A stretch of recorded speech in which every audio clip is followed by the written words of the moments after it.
Bora lá, fiel, acompanhar aqui as últimas notícias do Corinthians após ganhar do Palmeiras, se classificar na Copa do Brasil. Vamos lá pro CT Joaquim Grava, onde temos ótimas notícias do Timão. E pra ficar por dentro de todas as notícias do Corinthians, curta aqui o vídeo, se inscreva aqui no canal Nação Corintiana. Sem mais enrolação, bora aqui acompanhar as últimas notícias do Corinthians após esse amasso no Palmeiras. O Vladimir Bianchini está conosco e conta como o Corinthians repercute essa grande vitória jogando na casa do rival. Vlad. Bom dia, Mari, bom dia, Bruno, um grande abraço para vocês, para o pessoal do estúdio, também para os fãs de esportes. A repercussão aqui no Corinthians é a melhor possível, já que o Timão conseguiu um feito inédito na história, eliminou o Palmeiras em um mata-mata fora do estadual. Antes nunca tinha conseguido esse feito, todas as vezes que eliminou o Palmeiras foi apenas no Campeonato Paulista, quando jogou Libertadores, Campeonato Brasileiro e o São Paulo acabou caindo para o Verdão. Outro fato bastante significativo é o segundo mata-mata que o Corinthians consegue eliminar o Palmeiras. O primeiro foi na final do Campeonato Paulista, quando venceu o Verdão, e agora na Copa do Brasil. Em 4 jogos, não apenas não perdeu, como também não sofreu gols. Uma coisa bastante impressionante, além de ter vencido 2 vezes no Allianz Parque. Algo que também é bastante significativo para a torcida do Corinthians. E agora a gente vai ouvir alguns personagens marcantes da vitória de ontem. O zagueiro Gustavo Henrique e o Bidu, que fizeram gols, além do Ranieri, que também deu uma provocada na torcida do Palmeiras, acendeu um isqueiro na comemoração, acabou levando o 3º cartão amarelo e está suspenso para a próxima fase da Copa do Brasil. Vamos ouvir. É sempre muito tenso, né? Sabíamos que a gente tinha uma vantagem, que a gente conquistou com muita determinação dentro da nossa casa. E essa parte mental que você falou é fundamental. Se a gente não está equilibrado nesse jogo, acaba acontecendo algum tipo de besteira. Felizmente, foi do lado deles, né? Acabou não tendo cabeça, acabou sendo expulso, e isso nos ajudou. Mas mesmo assim a gente ainda demorou para encaixar quando estava 0-0.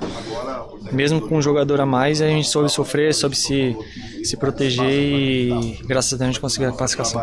O Felipe Melo tentou inflamar a torcida, tentou inflamar os jogadores, mas bater, a gente também sabe bater. O problema é quando a bola está no chão e a gente conseguiu mostrar que a gente consegue, que a gente é um time qualificado e a gente conseguiu jogar e mostrar o resultado. Então, porrada por porrada também teve lá e quando a bola rola é outros 500. Então a gente mostrou que a gente também tem qualidade. Sabíamos da importância desse clássico. Sabíamos que é um clássico que predominaria o restante do ano e graças a Deus conseguimos sair vitoriosos e classificados. É isso, o Corinthians tem algumas preocupações para as próximas partidas, isso porque 3 jogadores muito importantes saíram no decorrer do jogo com dores. Casos do Memphis Depay, do André Carrilho e também do Yuri Alberto. Os 3 vão ser reavaliados pelo departamento médico do Corinthians hoje e a gente vai ver como que vai ser a questão na sequência, principalmente porque tem jogos importantes, né, principalmente do Campeonato Brasileiro.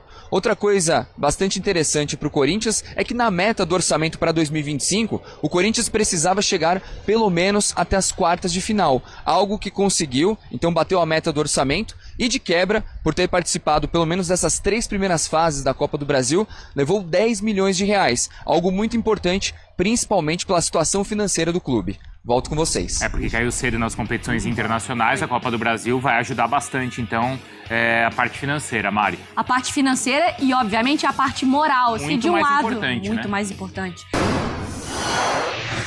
Os números do jogo para o fã do esporte ter o desenho da partida, 3-0 no agregado. O Palmeiras até teve mais posse de bola na partida no Allianz, teve mais finalizações, mas o Corinthians acertou muito mais no alvo e também teve mais grandes chances. O Palmeiras pisou mais na área rival e teve ali as suas expulsões do Aníbal, que comprometeu mais a partida, e depois do Emiliano Martínez também já na segunda etapa. No jogo de ida foi um jogo bem equilibrado, o Corinthians levou a vantagem, saiu com resultado, mas o Palmeiras produziu para marcar pelo menos um gol fora de casa, e na volta no Allianz, o jogo totalmente condicionado pela expulsão do Aníbal. Não dá para não falar do resultado sem falar dessa expulsão. E aí entra uma coisa que a gente sempre bate nessa tecla, né, sobre o comportamento de Abel e comissão, que às vezes precisam maneirar, segurar um pouco a onda. E queira ou não, o jogador pega muito dessa pilha também. O jogador sente ali como é o treinador, é um cara mais sanguíneo, uma comissão que está sempre ali tentando estimular no limite. E como o Abel, por exemplo, vai chegar no vestiário e falar pro Aníbal, olha, isso aqui a gente não aceita mais. Frequentemente, ele e auxiliares passam do ponto do lado de fora. E quando dá certo, quando a coisa funciona, quando dá resultado, o torcedor aplaude, esse é o pacote, é esse Abel que a gente gosta de ver, mas às vezes também essa pilha excessiva, quando entra no gramado, compromete, e o Aníbal, nesse caso, cometeu um erro individual, mas que é muito também condicionado por técnico e sua comissão, que pilham o tempo inteiro, que reclamam o tempo inteiro, que falam bastante. Não culpo o Abel diretamente, acredito que o trabalho tem mais méritos do que problemas, mesmo nessa temporada abaixo, mas ainda assim é uma autocrítica que o Abel, até no Mundial, parecia que ele ia por esse caminho, né, de refletir, baixar um pouco a rotação, mas continua ainda muito inflamado. João Martins expulso ontem, muita reclamação, e uma reclamação vazia, né? Porque a expulsão do Aníbal foi merecida, e no lance do Everton não tem falta, o Bidu marca um gol legal e o Corinthians passa com méritos e não por causa de arbitragem ou fator externo. E aí, como você falava, tem um mérito muito grande do Corinthians, não tem, Jailson? Não só nessa inteligência emocional de provocar e não cair em provocação, mas também do jogo. Vamos lembrar que no ano passado a gente apontava, e o corintiano se preocupava, que tinha aquela história do Corinthians não saber jogar com um jogador a menos. Lembra? Foi contra o Flamengo, contra o Juventude, ainda era o time do Ramon. E ontem o time se manteve frio e organizado. Eu gostei do jogo do Corinthians ontem, obviamente a gente fala da expulsão, mas assim, eu vou destacar 2 nomes. O Garro, porque pra mim teve a questão da lesão do Garro, e ontem ele conseguiu dar alguns tiros, não foi só um. Alguns tiros em velocidade e ganhar na velocidade. Eu acho que isso é muito importante para a sequência do jogo. O Garro, ontem no sintético, não é que ele joga, ele patina. Exato. Ele vai para lá e para cá, assim, com uma facilidade. E num gramado que a gente questionava se era o ideal para ele, né? Não, em algumas diagonais. Quando o Palmeiras tentou, mesmo com um jogador a menos, empurrar o Corinthians, o Garro conseguiu, além de voltar para tirar o espaço ali do meio-campo, ele conseguiu ser a válvula de escape fazendo a diagonal e ganhando na velocidade. Então acho que isso é um ponto importante pra gente ver ao longo, né, o restante do ano. E o Martínez, cara. A partida do Martínez também envolvido ali na falta de cabeça, né, do Aníbal Moreno, na bobeira que o Aníbal Moreno... cabeça, na verdade. Policiando aqui as palavras, né? Mas na bobeira que o Aníbal Moreno cometeu ali na cabeçada. Agressão. Exatamente. Agressão, né? Agressão, é isso. Agressão. Agressão do Aníbal Moreno no Martínez, mas a partida do Martínez também, além de com a bola no pé. Martínez, acho que ele foi muito importante. A gente vinha falando em relação, por exemplo, ao Maicon fazer primeiro volante e o Martínez ficar chegando um pouco mais à frente, e essa falta de qualidade, por exemplo. Ontem o Ranieri novamente de primeiro volante ali, mais uma baita de uma partida, e o Martínez sendo essa válvula de escape pela esquerda. O Martínez, além de destruir muito bem, ele estava carregando a bola. Então, ele não estava devolvendo a bola pro Palmeiras. Ele estava conseguindo carregar a bola e levava o Corinthians à frente. Então, assim, no campo também, eu destaco os dois. Para mim, Martínez e Garro foram bem, muito, muito bem. Nos 2 confrontos, foi o Corinthians. O Corinthians teve cabeça fria, soube lidar, foi mais inteligente dentro de campo, porque assim, taticamente, se a gente falar de tática, o Palmeiras é um time que já é treinado há muito mais tempo pelo mesmo treinador. É um time com peças importantes, com jogadores que podem sim ser decisivos, mas faltou inteligência dentro de campo. O Palmeiras entrou nessa pilha de porrada, desde antes da bola começar a rolar, esse era o clima, não teve calma, não teve, como o Eugênio disse, vamos parar, vamos respirar aqui.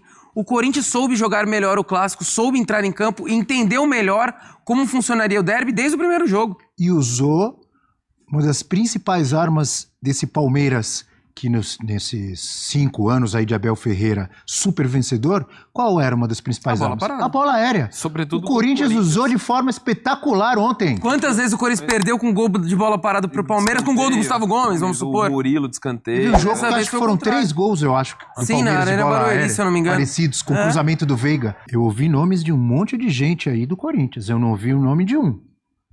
Que tá faltando. Memphis? Não. O Ranieri também foi monstruoso. Não. O Ranieri foi Rodrigo 2 Garro? jogos espetaculares. Tem um nome aí que ninguém falou até agora. Dorival Júnior, o professor. Ah, meu garoto. Ninguém vai falar nada do professor? O mérito do professor. De novo, Dorival sorridente, ó. Olha lá. Só alegria, né? Ó, tem história na Copa do Brasil. E o Abel Dorival com a aí. cara fechada. Confrontos entre os dois. Entre Abel Ferreira e Dorival Júnior.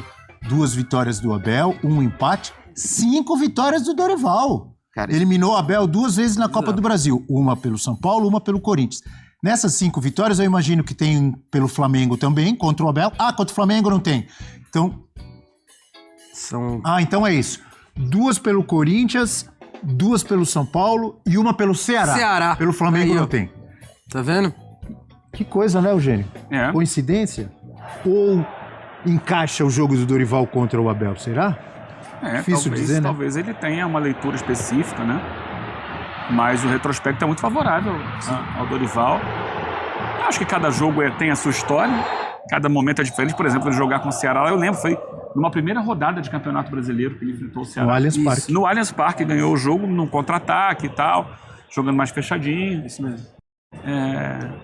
Cada jogo tem a sua característica, né? São times diferentes, mas o Dorival está mostrando aí que realmente está conseguindo tirar dos seus times atuações competitivas diante do Palmeiras e do Abel. Mas vamos lá, não é só contra o Palmeiras e do Abel, né? O Dorival tem um retrospecto recente de muitos títulos pelo Flamengo, pelo São Paulo, de boa passagem pelo Ceará. E estava precisando de um levante. Depois que saiu muito mal da seleção brasileira, ele começou mal no Corinthians. Então acho que essa vitória no duelo contra o Palmeiras, somando os 2 jogos, né, com 2 vitórias, isso dá uma sustentação para o Dorival, que até antes desse jogo estava ali sendo criticado e tal. E ele acertou exatamente esse setor defensivo, né, Eugênio, amigos, que era assim, tinha um ponto de interrogação, era criticado, não trazia a segurança que o torcedor gosta de ver no Corinthians, pelo menos nesses jogos, né? Muito seguro, né? E André? Concordo, e assim, tem que exaltar mesmo, porque assim, ele elimina o Palmeiras nesses 2 contextos de Copa do Brasil, com times que não eram favoritos, tanto São Paulo quando enfrentou, como o Corinthians agora não eram favoritos no confronto. Então tem muito mérito que ele fez, e na Copa do Brasil, o Dorival ganhou com o Santos, ganhou com o São Paulo, ganhou com o Flamengo, consegue essa classificação histórica, porque é o primeiro, como eu falei na abertura, o primeiro duelo entre essas 2 equipes, e assim, num duelo que vai ter muito impacto na temporada, tanto do Corinthians quanto do Palmeiras. Não tô falando que o Palmeiras vai desmoronar, não, ainda é um time candidato aos 2 títulos que disputa, muito forte, mas o impacto é muito grande em tudo que está acontecendo. Emocional, né? E para um Corinthians que vive uma das maiores crises administrativas da sua história. Então você conseguiu... Sábado tem votação do impeachment, não tem? Para você sócios. Só isso. Que coisa, hein? Então, que assim, momento, né? É uma vitória categórica e histórica, ainda 3-0 no agregado, da forma como foi. E tem muito mérito, acho que do Dorival. E de fato, o trabalho não vinha indo bem antes da Copa, da pausa para o Mundial. E depois, os primeiros jogos não foram bons, né? Até produziu contra o Bragantino, mas perde o jogo. Depois, aquela atuação horrorosa contra o São Paulo. Ganhou do Ceará, mas não foi um bom jogo. Pouca coisa ofensivamente apresentada. E agora, depois que ele consegue dar essa evolução. Ainda mais no setor mais questionado. Então, tem de fato, a gente está nomeando tanta gente... assim, quando você nomeia tanta gente, você está falando do coletivo. Você está falando do coletivo, você está falando do trabalho do técnico. Então, o Dorival merece muitos aplausos pela classificação em cima do Abel Ferreira, mais uma vitória dele, que de fato, você ganhar 5 vezes de um técnico, em 8 jogos, de um técnico que tem ganhado tanta coisa desde que chegou ao Palmeiras, não é para qualquer um. Devem ser poucos os técnicos que têm esse retrospecto positivo contra o Abel. Pois é. Dorival, você é um monstro. Você é um monstro. Copa do Brasil, é o seguinte, eu fiquei pensando, eu queria propor esse debate aqui com vocês. A gente fala muito do Renato Gaúcho em respeito a ser um técnico copeiro, né? Ele se dá melhor nesse estilo de competição. Talvez o Dorival faça parte desse estilo. Porque nos últimos tempos o Dorival conquistou títulos muito importantes. Pô, o título da Copa do Brasil do São Paulo é gigantesco. Né? Porque São Paulo vinha de um jejum grande de títulos sem ser o estadual conquistado com o Hernan Crespo. Você conquista... Passando por Palmeiras, passando por Flamengo. Não, aquela caminhada, Corinthians, Palmeiras e Flamengo. Só isso ele conseguiu pelo São Paulo. Você consegue uma Copa do Brasil e uma Libertadores, fazendo Gabigol e Pedro jogarem juntos, né? E ele não vinha bem no Corinthians durante a competição de pontos corridos. Agora, as 2 melhores atuações do Corinthians e do Dorival foram na Copa do Brasil contra o Palmeiras. Era tudo que ele precisava. Tudo que um técnico precisa é ter boas atuações e uma classificação contra o maior rival. Então, nesse momento, o Dorival consegue toda a sobrevida que ele precisava para tentar conseguir fazer um trabalho positivo ao longo do restante da temporada. Quantas vezes vocês ouviram, nas últimas semanas, a gente da imprensa, os torcedores falarem, se o Corinthians eliminar o Palmeiras, o ano tá pago. Só que agora, meu amigo, eliminou.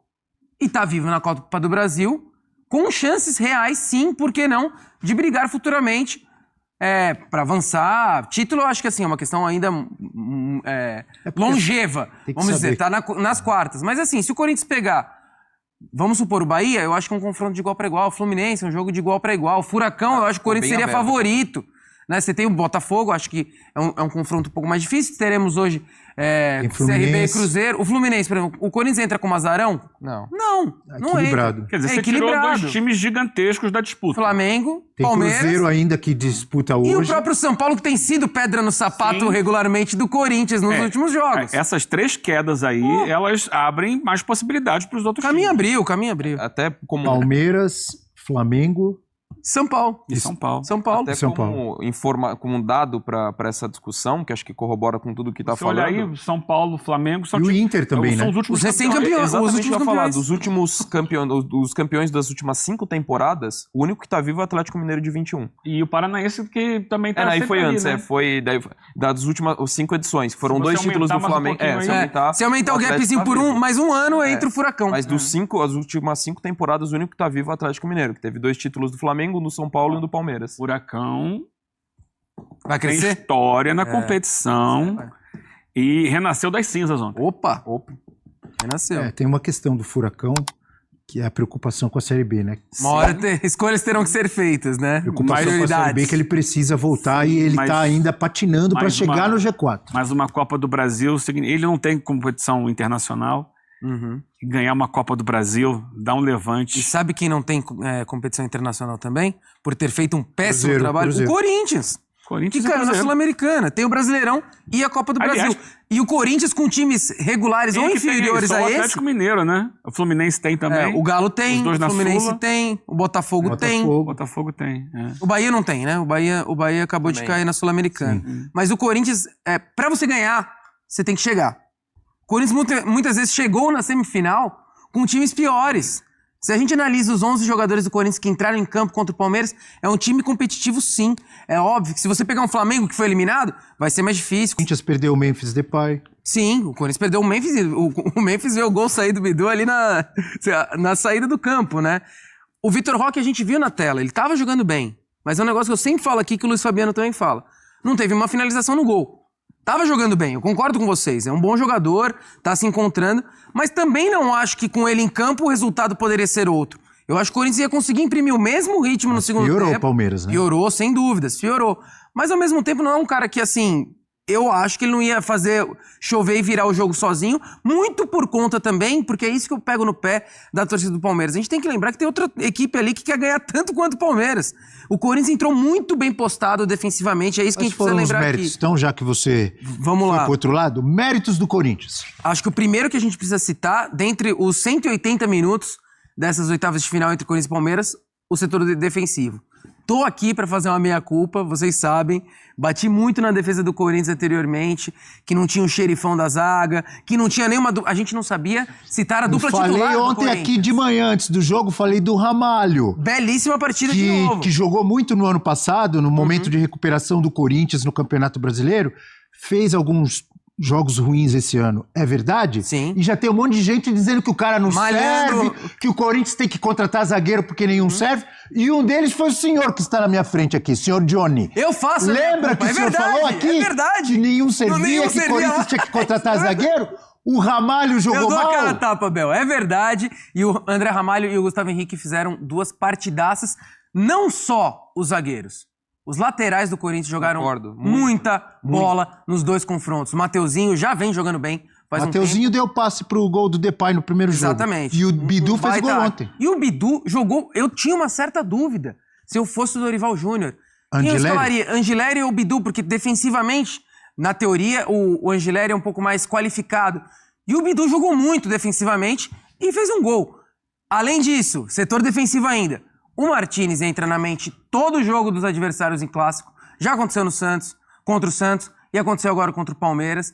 E o Ranielli jogou demais. Os 2 confrontos. Então, a parte a gente, quando faz um mano a mano de Palmeiras e Corinthians nos últimos tempos, a gente sempre botava o setor defensivo do Palmeiras como ou mais forte, e talvez o setor ofensivo do Corinthians mais forte. Inclusive ontem falamos disso aqui, Johnny, você não estava? O Eugênio estava, o André estava ontem? Não. Mas a gente tem falado nos últimos dias e quando a gente quer exaltar o time do Corinthians nesse confronto diante do Palmeiras, a gente falava de quem? Garro, Depay, Memphis Depay, Yuri Alberto Carrilho. E Carrilho. É isso. E quem decidiu o confronto? Quem se destacou? Fazendo gols, inclusive, Gustavo Henrique, Bidu, sistema defensivo do Corinthians como um todo muito bem. Inclusive eu vi alguns memes, as brincadeiras na internet, nas redes sociais, tem coisas ruins e tem coisas boas, tem brincadeiras. Eu vi um monte de gente colocando assim, Maldini e Baresi.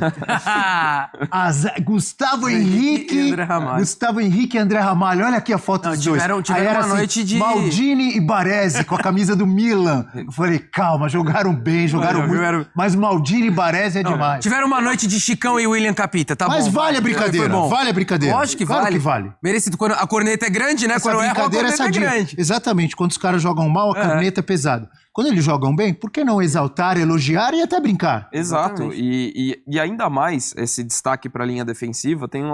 A gente falava do trio, normalmente se espera que eles vão ser os caras que vão ser os protagonistas em classificação, ainda que o Memphis fez o gol da ida extremamente importante, mas tinha muita expectativa porque era a primeira vez que o Dorival contava com os três, ele não tinha contado ainda, e foi justamente nesse confronto com o Palmeiras nas oitavas de final da Copa do Brasil.